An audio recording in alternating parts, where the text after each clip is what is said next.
Welcome back mga kaibigan. Dito ay mapapanood nyo ang mga makapanindig balahibong mga video na siguradong iisipin mo hanggang sa pagtulog. そこにいるよ。おじちゃん誰？ Pero bago ang lahat ay huwag kalimutang mag-subscribe sa ating YouTube channel at i-ring mo na rin ang notification bell para updated ka sa mga bagong video tulad nito. Kaya naman simulan na natin.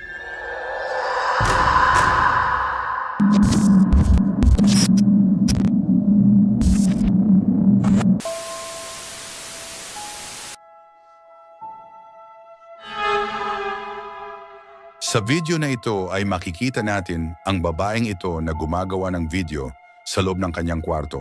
Ngunit habang ginagawa niya ito, napansin niyang may dumaan sa kanyang likuran. Hi, Mama, Papa. Genki? あなたの可愛い娘よ。緊張したりしてるのよ。おかしいでしょ?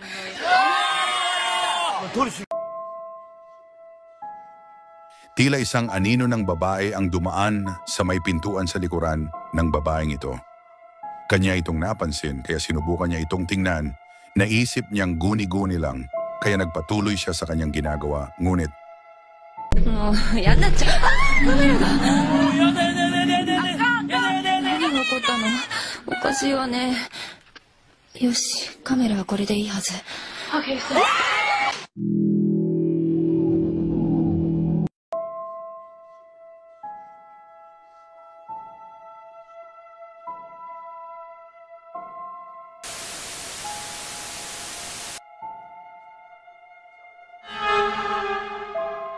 dito sa video na ito ay may mag-asawang bagong kasal. Habang kumukuha ng video ang lalaking ito sa kanilang comfort room, ay may napansin silang kakaiba. Yeah, honey. ちょっとカメラの前に出てきてよ。やめてよ。なんでいいじゃないか。やだ。ほら。もう、やめなさいって。その時。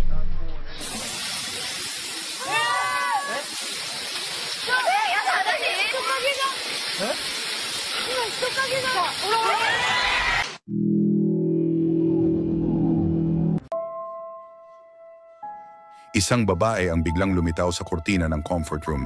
Sa kanilang takot ay napasigaw ang mag-asawa at dali-daling tumakbo.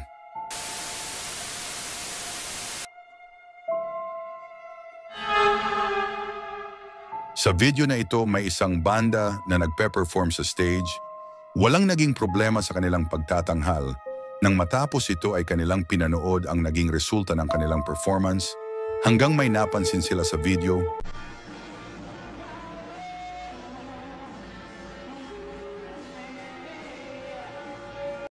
Isang maputlang babae ang nahagip ng kamera habang nakasilip mula sa likod ng malaking screen. Pagkatapos ng performance ay hindi na muling nakita ang maputlang babae.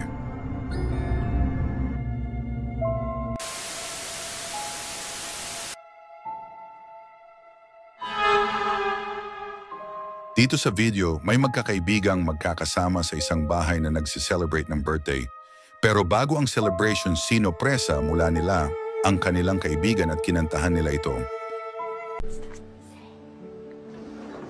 Happy birthday to you. Happy birthday to you.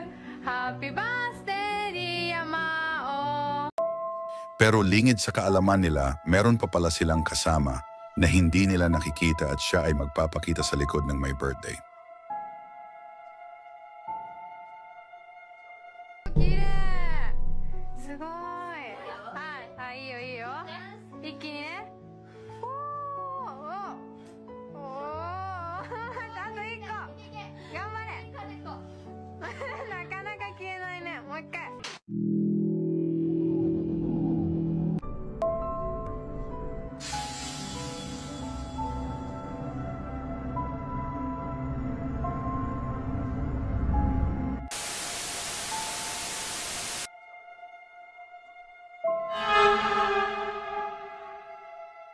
Isang grupo ng magkakaibigang estudyante ang nakarinig ng umiiyak mula sa loob ng CR ng babae.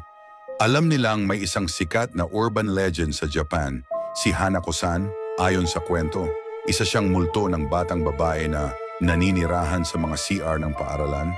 Kapag kumatok ka ng 3 beses sa pangatlong cubicle at tinawag mo ang pangalan niya, pwede siyang magpakita. Lumapit sila sa CR, binuksan ang pinto at biglang tumigil yung pag-iyak. Isa-isa nilang sinilip ang bawat cubicle at walang tao. 常識のところから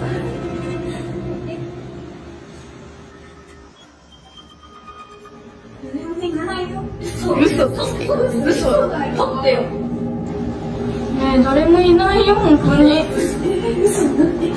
待ってあっち行くからねえ待ってちょっと待って誰もいないのに声したってことそしたら嘘ねえ開いてるんだけどねえちょっと待って開いてるよ行こう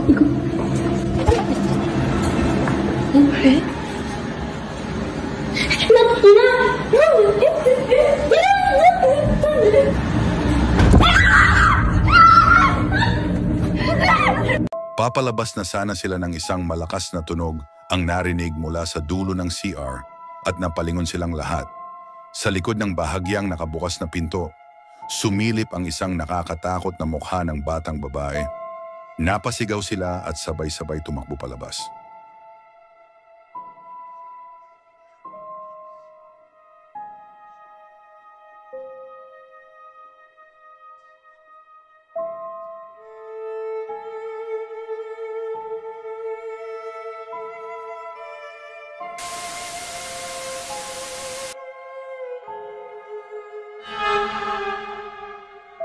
Dito ay makikita niyo ang isang batang kumakain at kasama niya ang kanyang nanay habang binibidyuhan niya ang kanyang anak. Pero ang bata ay napatingin sa kanilang pintuan at kumaway.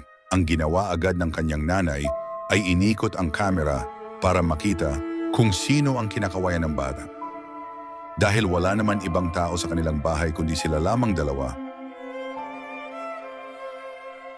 画面左上の鏡にご注目。そこに娘をじっと見つめる人のような姿が。Pero hindi pala alam ng kanyang nanay na nag-reflect na pala sa salamin ang kinakawayan ng bata. At ito ang mga sumunod na nangyari. そこにいるよ。おじちゃん誰？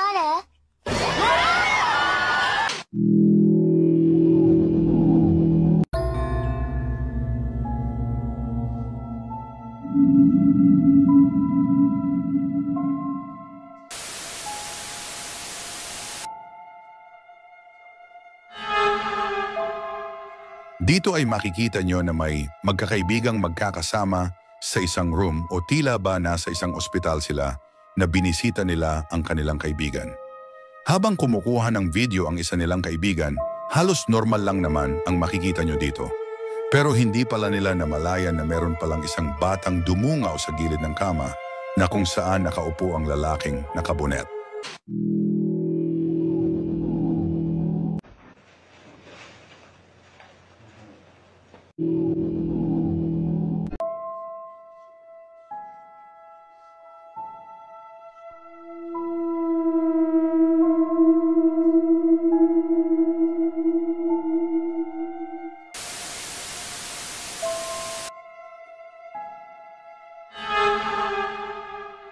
Dito ay merong magkakaibigang nakasakay sa isang ride ng amusement park na kung saan sila ay nagkakasiyahan, kumbaga sa mga magkakaibigan, ay normal na magkasiyahan at maghiyawan, lalo na kung nakasakay ka sa isang ride.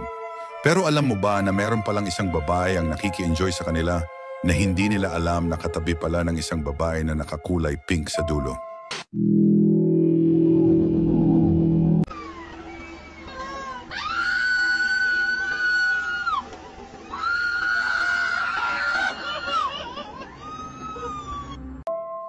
At dito na nga nawala ang isang babae na parang bula.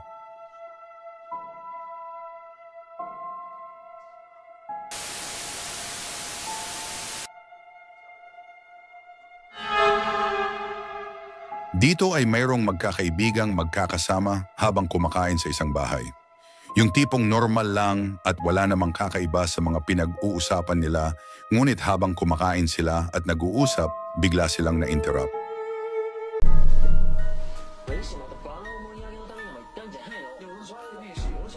Ngunit meron pa pala silang kasama sa bahay na hindi pala nila nakikita at nandun pala siya sa likod ng lalaking natutulog.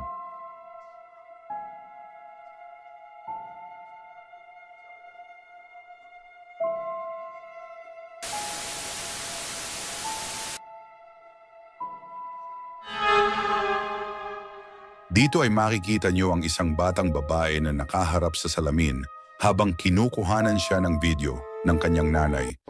女の子が母親の方を向き、一瞬鏡の方へ振り返った。 Kumbaga sa video na to, ang batang babae nagsusuklay lamang at wala namang kakaiba. Nung lumingon ang bata sa kanyang nanay ito na ang sumunod na nangyari.